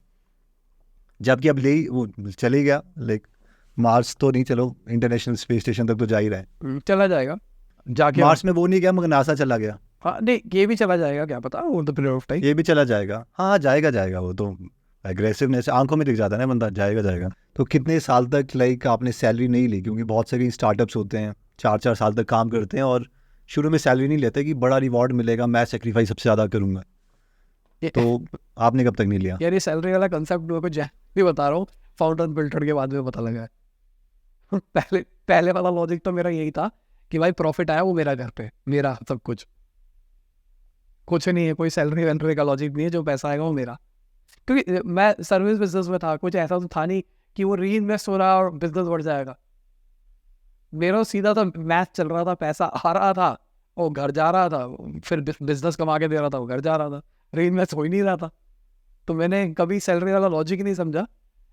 फाउंडर बिल्डर के बाद समझा, मैंने कहा हाँ ये लॉजिकल चीज़ थी यार कि मैं ऐसा कर सकता था। फिर मैंने खुद से सोचा कि अगर मैं कर भी लेता तो उस पैसे का क्या करता कंपनी के अंदर, बहुत बड़ी टीम बढ़ा लेता और क्या कर लेता, बस यही कर सकता था और कुछ नहीं कर सकता था। जैसे जो सर्विस बिजनेस है इसमें मेरे एक फ्रेंड हैं विनय करके, उनकी एंटीनो कंपनी है, तो उनका भी सर्विस का ये एप्लीकेशंस वगैरह ये बनाते हैं। तो उनका जो KPI है, सबसे इंपॉर्टेंट नंबर है जो वो ट्रैक करते हैं, वो अपनी टीम करते हैं कि अगर मैं टीम साइज कर लूँगा प्रोजेक्ट तो मैं ले ही आऊँगा। हाँ देखो, तो मतलब कर सकते, देखो मेरे को क्या लगता है, मैं ना भगोड़ा रहा अपने लाइफ में, तो मैं ग्रोथ से भागा हूँ अगर उस साइड से देखा जाए तो। मेरे को कभी भी ज़्यादा टीम बनाना, ज़्यादा हेडेक करने का मन नहीं करता था। और AI आने के बाद मुझे ऐसा लगता है कि यही मेरी कॉलिंग थी। मैं हमेशा से यही सोचता था, मैं कहा यार एक चीज़ को करने के लिए इतनी बड़ी टीम बनाने की जरूरत क्या होती है, बनाने ही क्यों इतनी बड़ी टीम। जब मेरे को व्हाट्सएप की स्टोरी पता लगी थी कि 50 बंदों की टीम में व्हाट्सएप चल रहा है, मेरा दिमाग ही खराब हो गया। मैं इतनी बड़ी कंपनी बना दी उन्होंने 50 बंदों में। तो मैंने इंस्टाग्राम में 19 थे आई थिंक। तो पॉसिबल है कम टीम के अंदर काम करना। तो मुझे हमेशा ये प्रॉब्लम सताती थी जब मैंने बताऊँ तो, फिर जब ये AI आया ना, फिर मुझे वो पॉसिबल दिखने लग गया। मैंने कहा यही तो चाहिए था अपने को जिंदगी में। सही बात है। सही, एनी लास्ट थॉट्स जो आप कहना चाहेंगे, जो भी आपका कोई हो सकता है एक टीनेजर देख रहा हो आपकी तरह और उस पर कोई साथ वाला बिलीव नहीं कर रहा, तो उनके बारे में क्या बोलना चाहेंगे? इसके ऊपर मैं हमेशा हर एक बंदे को बोलता हूँ, अगर आप किसी साइन का वेट कर रहे हो तो यही साइन है वो, ठीक है, शुरू कर दो, यही साइन है, बता रहा हूँ, सही आ रहे हो। क्योंकि मुझे लगता है कि बहुत सारे लोग ना वेट कर रहे होते एक साइन का कि मैं कर लूँ, क्या मैं सक्सेसफुल हो पाऊंगा, नहीं हो पाऊंगा, कहीं फेल तो नहीं होगा, ये तो नहीं होगा, वो नहीं होगा, बस वो ना किसी के साथ क्या वेट कर रहे होते हैं, पर कोई साथ नहीं दे रहा होता है। तो मैं वही कह रहा हूँ, कर दो स्टार्ट, यही साइन है, यही नेचर तुमको साइन दे रहा है। ये वाला पॉडकास्ट तुमने यहाँ तक देखा और मेरी बात सुन रहे हो, इसका मतलब ये है कि नेचर चाहता है कि तुम ये करो। ठीक है, thank you so much Sahil for coming the podcast. Thank you so much, all the best. Thank you. आपका न्यू AI प्रोडक्ट जब भी लॉन्च होगा तो दोबारा हम करते हैं podcast. Thank you so much. Thank you, bye, जय हिंद। आई होप इस पॉडकास्ट से आपने बहुत कुछ सीखा होगा। एक अनाउंसमेंट भी थी कि हम एक फाउंडर सीरीज चला रहे हैं इस यूट्यूब चैनल में, जिसमें हम इंडियन फाउंडर्स को लेके आ रहे हैं जो नॉर्मल मिडिल क्लास से थे लेकिन एक बहुत ही सक्सेसफुल बिजनेसेस चला रहे हैं। और ये वाला एपिसोड इस फाउंडर सीरीज का 3rd पार्ट था। तो अगर आप पूरी फाउंडर सीरीज देखना चाहते हैं तो इसके प्लेलिस्ट का लिंक मैंने डिस्क्रिप्शन और फर्स्ट कमेंट में दे दिया है। मिलते हैं नेक्स्ट पॉडकास्ट में। जय हिंद।